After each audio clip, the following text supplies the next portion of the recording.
बचपन से ही मेरा रुझान नृत्य के प्रति रहा। फैमिली में किसी को ये बात समझ में नहीं आती थी कि तुम ये कौन सा करियर कर रहे हो। तुम लड़का हो और पैर में घुंघरू बांधोगे, आँखों में काजल लगाओगे, होठों पे लिपस्टिक लगाओगे। शुरू में तो मुझे भी थोड़ा सा लगा कि मैंने क्या करियर चुना है, मैं क्या कर रहा हूँ, क्या नहीं कर रहा हूँ, कहाँ जाता हूँ, क्या करता हूँ। सुबह से मैं निकलता हूँ, रात को मैं घर आता हूँ, मैं क्या करता हूँ। मगर एक जुनून था, एक जुनून के साथ मैं बढ़ता रहा। नमस्कार, मेरा नाम रुपेश कुमार गुप्ता है। मैं दरभंगा शुभंकरपुर का रहने वाला हूँ। मेरी पढ़ाई लिखाई सभी कुछ दरभंगा से ही हुआ। बचपन से ही मेरा रुझान नृत्य के प्रति रहा। चूँकि एक फैमिली में बैकग्राउंड नहीं था म्यूज़िक का, तो काफ़ी मुश्किल रहा एक शास्त्रीय विधा को सीखना, उसको अपने कैरियर में लेकर चलना। फैमिली में किसी को ये बात समझ में नहीं आती थी कि तुम ये कौन सा करियर कर रहे हो। मगर मेरा एक जुनून था, मेरी एक इच्छा थी कि मैं अपने शास्त्रीय नृत्य को लेकर आगे बढ़ूं और उसी से मैं अपना करियर बनाऊं। इन सब के दरमियान मेरे जीवन में काफ़ी उतार चढ़ाव रहा। नृत्य करना इन जैसे समाज में और जिस सोसाइटी से हम लोग बिलोंग करते हैं, उस समाज में शास्त्रीय नृत्य, लड़कों का पैर में घुंघरू बांधना, बालों का बड़ा करना, ये सब जो मानसिकता है, यहाँ पे थोड़ी सी मुश्किलें होती रही हमारे लिए। एक मानसिकता थी यहाँ पे लोगों की, खुद मेरे घर में भी, कि तुम लड़का हो और मतलब पैर में घुंघरू बांधोगे, आँखों में काजल लगाओगे, होठों पे लिपस्टिक लगाओगे। थोड़ा शुरू में तो मुझे भी थोड़ा सा लगा कि मैंने क्या करियर चुना है। तो आपके आसपास के लोग होते हैं, वो ज़रूरी नहीं कि आपको हमेशा प्रेरित करे या आपको सपोर्ट करे। कुछ ऐसे लोग भी होते हैं जो आपको नेगेटिव, कुछ आपको आपके उत्साह को कम करना चाहेंगे। मगर मैंने इन सब बातों पर ध्यान नहीं दिया। लगातार मैं सेवा करता रहा अपने कथक की, अपने नृत्य की, अपने संस्कृति की। मगर नहीं, कहीं ना कहीं से एक जहन में था कि मैं शायद इसी के लिए बना हूँ और इसी के लिए कुछ करना है। मेरे जीवन में फिर एक समय आया कि परिवार से भी एक मनमुटाव उसको कहें या जो भी कुछ कहें। इस दरमियान मैं जब यूनिवर्सिटीज़ की पढ़ाई कर रहा था, तो एक सबसे ज़्यादा मुश्किल जो काम है हम जैसे छोटे शहर वालों के लिए, जिनकी नॉन म्यूजिकल फैमिली है, वो इस मंच पर आए और इस मंच पर आके अपनी प्रतिभा का प्रदर्शन करें और अपना नाम बनाए। कहीं ना कहीं मेरे जीवन में युवा महोत्सव का होना और उसमें मेरा जुड़ना मेरे परिवार के लिए भी मेरे मतलब एक पॉजिटिव थिंक मेरे लिए बना। जब मैं उसमें काफ़ी सारा अवार्ड मैंने लिया और जब मैं उसके माध्यम से आगे बढ़ा, तो फिर लगा कि हमारे फादर को लगा या हमारे कुछ आसपास के जो ऐसे मेरे मित्रवत थे या जो भी लोग इस तरह की भावना को सोचते थे कि मैं क्या कर रहा हूँ, क्या नहीं कर रहा हूँ, कहाँ जाता हूँ, क्या करता हूँ, सुबह से मैं निकलता हूँ, रात को मैं घर आता हूँ, मैं क्या करता हूँ। तो उनको लगा कि नहीं, कुछ हो रहा है, कुछ मीडिया में आना, कुछ लोगों के ज़बान पे चढ़ना। जहाँ मैं पढ़ता था, जिस कॉलेज में मैं पढ़ता था, जो हमारे अध्यापक होते थे, जो हमारे प्रोफेसर होते थे, वो एक सम्मानजनक नज़र से हमें देखते थे। तो लगता था कि नहीं, कहीं ना कहीं ये घुंघरू और ये जो नृत्य है, ये हमारी संस्कृति जो है, शायद लगता है कि मुझे वो सम्मान अपने पढ़ाई से नहीं मिलता, नृत्य के माध्यम से मुझे वो सम्मान मिलना शुरू हुआ। मैं उन जैसे लोगों के पास बैठने लगा जिनके पास मेरी बैठने की कोई औकात नहीं थी। बाहर में जब बाहर के प्लेटफॉर्म पे मैंने नृत्य करना शुरू किया, काफ़ी मुश्किल ही रहे। मतलब एक छोटे से शहर से बड़े शहर में जाना, वहाँ पे अपने कैरियर की शुरुआत करना, वहाँ कोई अपना नहीं, कोई पराया नहीं, बस मैं हूँ और मेरा नृत्य है। मेरी जो धर्मपत्नी है अनीता, वो भी हमारी बैचमेट रही डांस में।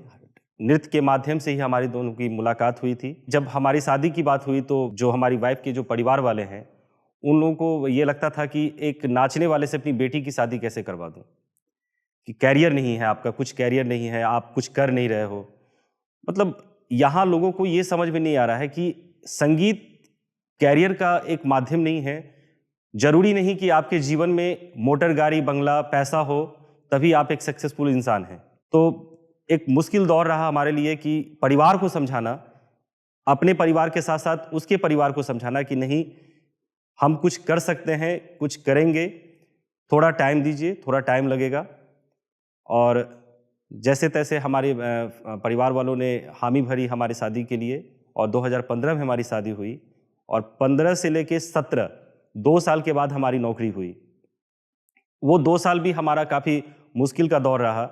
मैं काफ़ी सारे जगहों पे जाके नृत्य की शिक्षा दिया करता था, और मतलब वहाँ से आना, फिर परिवार के साथ जुड़ना। हमारी बेटी हुई 2017 में। जिस वक्त हमारी बेटी भी हुई उस वक्त हमारी नौकरी नहीं थी। जो कुछ मिला, जो कुछ हुआ, ये सब संगीत के माध्यम से, नृत्य के माध्यम से। और आज एक ऐसा भी समय है कि भारत के सभी प्रतिष्ठित जगहों पे, प्रतिष्ठित लोगों के सामने नृत्य करने का मौका मुझे मिलता रहा और सानिध्य प्राप्त हुआ।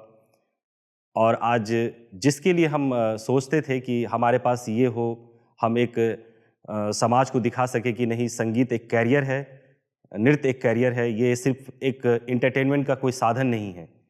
बहुत लोगों के नज़र में ये चीज़ है अभी भी कि ये एंटरटेनमेंट का साधन है सिर्फ, इससे आपका कोई कैरियर नहीं है, कुछ भी नहीं है। अगर कैरियर नहीं होता तो आज मैं नृत्य के पद पे कार्यरत नहीं होता। मेरा एक सपना था, और कहीं ना कहीं दीदी का एक सपना था कि तुम दरभंगा को नेशनल ला कर दो, क्योंकि शायद मिथिलांचल में आज तक कोई ऐसा मेल डांसर नहीं था कोई जिन्होंने कोई नेशनल लाकर दरभंगा को दिया होगा। तो उनके सपने को पूरा करने के लिए मैं लगातार मेहनत करता रहा। मेहनत मेरी कितने घंटे की थी ये कहना मेरे लिए लाजमी नहीं है। कभी 1 घंटा भी प्रैक्टिस होता था, कभी 2 घंटा भी प्रैक्टिस हो गया, या कभी किसी दिन नहीं हुआ, मगर एक जुनून था, एक जुनून के साथ मैं बढ़ता रहा। और सन 2014 में मैंने राष्ट्रीय युवा पुरस्कार मैंने लुधियाना में प्राप्त किया।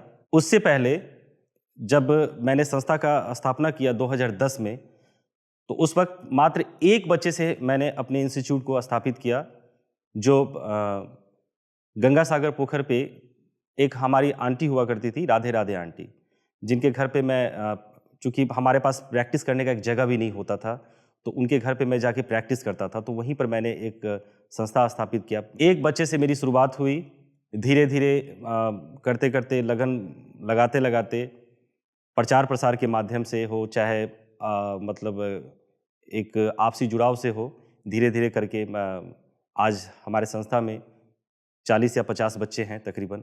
आप किसी भी विधा से जुड़ें, चाहे आपका पढ़ाई हो या संगीत हो या स्पोर्ट्स हो, कुछ भी हो, कोई भी काम बुरा नहीं है, कोई भी काम खराब नहीं है। आप सिर्फ अपने जुनून के साथ उसमें जुड़िए, ईमानदारी, और सिर्फ ईमानदारी और मेहनत आपका सही जगह होना चाहिए।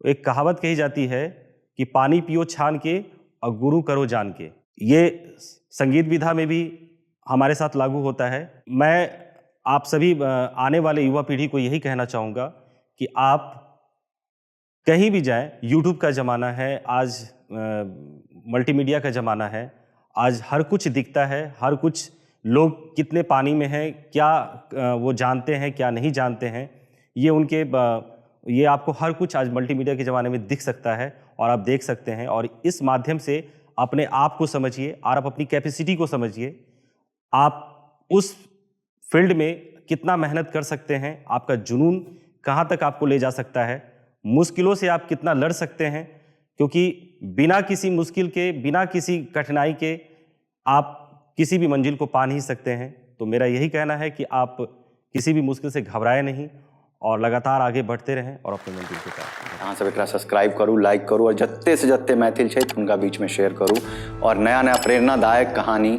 बहुत सारा खिस्सा अहाँ के सुनल मिलत, तो बस बनल रहू।